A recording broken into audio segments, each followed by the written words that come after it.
सीतापुर गांव में शीला और मीना नाम की दो औरतें पड़ोस में रहती थीं। उन दोनों में बहुत गहरी दोस्ती थी, पर दोनों की कोई संतान नहीं थी। दोनों इस बात से बहुत दुखी रहती थी। मीना बहन, शादी को 5 साल हो गए, पर फिर भी मेरी कोई संतान नहीं हुई। ना जाने कब मेरी गोद में मेरी संतान आकर खेलेगी। हाँ शीला बहन, मैं भी इस बात से बहुत दुखी हूँ। मेरा घर भी बिना संतान के मानो सूना सूना लगता है। तुम्हें पता है, संतान ना होने के कारण मेरे ससुराल वाले भी मुझसे रूठे रूठे से रहते हैं। कोई मुझसे ठीक से बात ही नहीं करता। हाँ, मेरे घर में भी कुछ ऐसा ही हो रहा है। फिर कुछ दिन बाद मीना को उसकी माँ का फोन आता है। अरे बेटी मीना, कैसी हो? हाँ माँ, ठीक ही हूँ। अरे बेटा, उदास ना हो। मुझे पता है कि तेरा मुंह क्यों उतरा हुआ है। तेरी संतान नहीं हुई अब तक, इसलिए उदास है ना? हाँ माँ, संतान ना होने के कारण कितने ताने सुनने पड़ते हैं ससुराल वालों से, आपको तो पता ही है ना? हाँ बेटा, मुझे सब पता है, पर अब तुझे और ताने नहीं सुनने पड़ेंगे। तेरे संतान न होने की समस्या का हल ढूंढ लिया है मैंने। क्या माँ, क्या बोली तुम? सच? मेरी समस्या का हल ढूंढ लिया तुमने? क्या अब मेरी भी संतान होगी?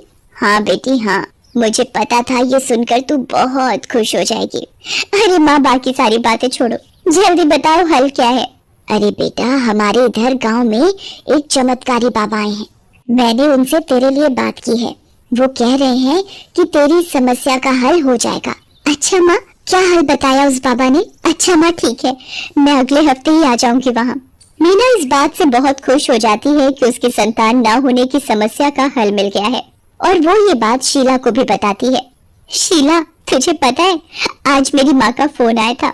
उन्होंने बताया कि मेरी संतान ना होने की समस्या का हल मिल चुका है। उनके गांव में एक बाबा आया है जिससे मेरी माँ मिलवाएगी, और फिर वो बताएंगे कोई हल। अच्छा, अरे वाह, ये तो बहुत अच्छी बात है। चलो, हम दोनों में से किसी की समस्या का हल तो मिला। दोनों में से एक क्यों? शीला, एक काम करना, तू भी चल मेरे साथ मेरी माँ के गांव। उस बाबा से तेरी भी मुलाकात करा दूंगी, और क्या पता तेरी भी समस्या का हल हो जाए। नहीं मीना, मैं नहीं जाना चाहती। मैं इन सब बाबा बाबा को नहीं मानती, और क्या पता वो ढोंगी निकले। मेरी मान तो तू भी अपनी माँ को बोल कि वो भी पहले उस बाबा की जान पहचान कर ले। नहीं शीला, ऐसा कुछ भी नहीं है, बल्कि मेरी माँ ने तो ये भी बोला है कि वो बहुत पहुँचे हुए बाबा है। चल ठीक है, अगर तुझे नहीं है जाने का मन तो मैं तुझे जोर नहीं दूंगी। फिर एक हफ्ते बाद मीना अपनी माँ के गाँव जाती है, और उसकी माँ मीना को उस बाबा से मिलवाती है। देखो बेटी, मैं तुम्हें ये चमत्कारी चूर्ण दे रहा हूँ, इसे खा लेना और फिर देखना तुम्हारी संतान जरूर होगी। अच्छा ठीक है बाबा, धन्यवाद, मैं इस चूर्ण को खा लूंगी। अच्छा बेटी, लाओ मेरी दक्षिणा दे दो, 300 रुपए। अरे बाबा, ये तो बहुत ज्यादा है।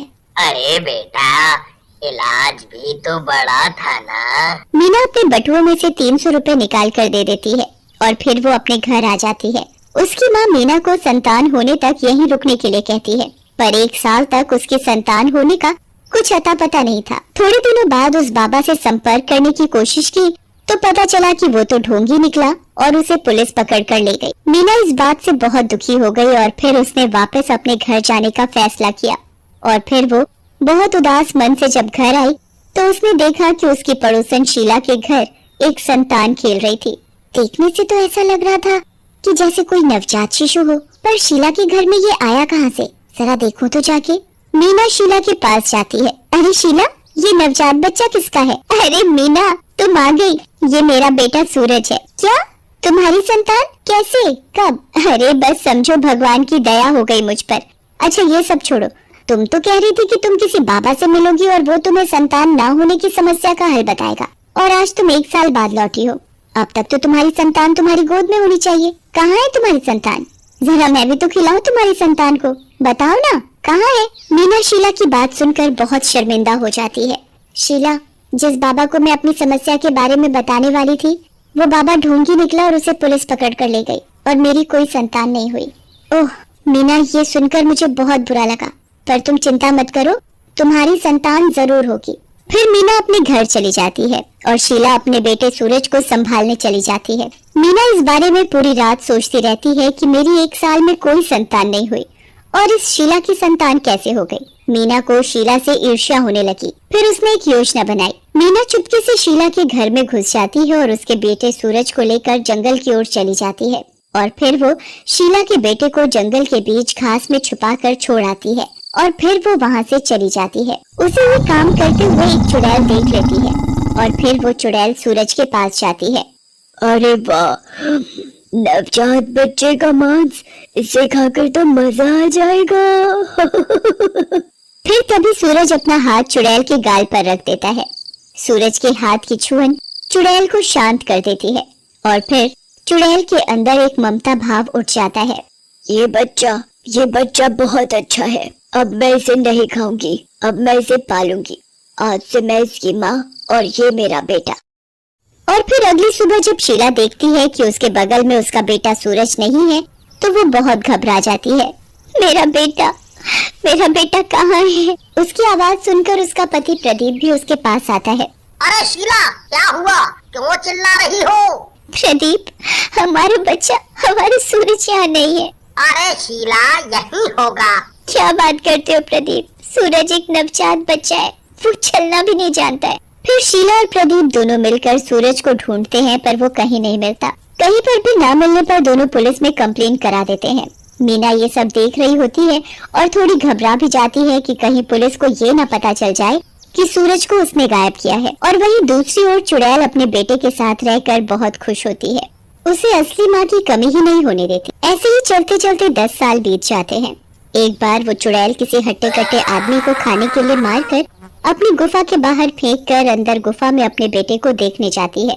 उसका बेटा चुड़ैल के साथ खेलने के उद्देश्य से उसके साथ पकड़म पकड़ाई खेलने लगता है। चुड़ैल उसके चंचल रूप को देखकर इतनी बहक जाती है कि उसे पता ही नहीं होता कि बाहर किसी इंसान का शव पड़ा है। फिर चुड़ैल का बेटा भागते भागते गुफा के बाहर आ जाता है और बाहर आकर उस शव को देखता है। अरे माँ, देखो ये शव कहाँ से आया? चुड़ैल सूरज को जवाब नहीं दे पाती और वो बहुत घबरा जाती है। तभी सूरज को शक होता है। माँ, तुझे मेरी कसम बता, ये शव कहाँ से आया? चुड़ैल विवश होकर सब बता देती है। बेटा, ये शव मैं लाई हूँ इसे खाने के लिए। क्या माँ, तू इंसानों को खाती है? और क्यों? हाँ बेटा, मैं इंसानों का मांस खाती हूँ क्योंकि मैं एक चुड़ैल हूँ। क्या तू एक चुड़ैल है? तो मैं तेरे जैसा क्यों नहीं? बेटा, तू एक इंसान का बच्चा है और मैं एक चुड़ैल, इसलिए तू मेरे जैसा नहीं। पीछे से चुड़ैल और उसके बेटे की सारी बातें एक गांव वाला सुन लेता है और वो ये सारी बातें पूरे गांव को बता देता है।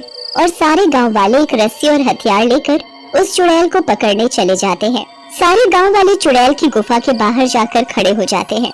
ए चुड़ैल, बाहर निकल, कहाँ छुपी बैठी है? हाँ चुड़ैल, अब तेरे बारे में हमें पता चल चुका है। उस मासूम बच्चे को लेकर बाहर आ जा। चुड़ैल अपने बेटे को लेकर बाहर आ जाती है और तभी सारे गांव वाले उस चुड़ैल को रस्सी से बांध देते हैं और उससे बांधकर गांव के मुखिया के पास ले जाते हैं। वहां पंचायत में पूरा गांव खड़ा होता है उस चुड़ैल को देखने के लिए। रुको, रुको, कहाँ ले जा रहे हो मेरी माँ को? कहाँ ले जा रहे हो? गांव वाले सूरज के मुंह से चुड़ैल के लिए माँ शब्द सुनकर चौंक जाते हैं। अरे बेटा, ये तेरी कोई माँ नहीं है, ये चुड़ैल है, चुड़ैल। अरे बेटा, तुझे यकीन नहीं है ना?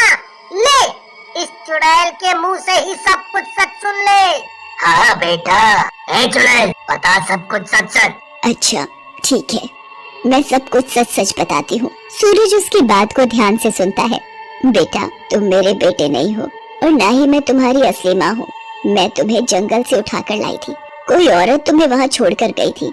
उस औरत को तो मैं नहीं जानती, पर जब मैंने तुझे खाने के लिए गोद में लिया तभी मेरे मन में तेरे लिए ममता की भावना जाग गई और फिर मैं तुझे अपने बेटे की तरह पालने लगी। तुझे तेरी असली माँ की कमी नहीं होने दी। सूरज ये बात सुनकर बहुत दुखी हो जाता है। तभी गांव की भीड़ में से मीना निकल कर आती है और शर्मिंदा होते हुए सबको बता देती है कि उसी ने सूरज को जंगल में छोड़ा था। मैंने ही तुम्हें जंगल में छोड़ा था जब तुम नवजात बच्चे थे। तुम कोई और नहीं, मेरी पड़ोसन शीला के बेटे हो।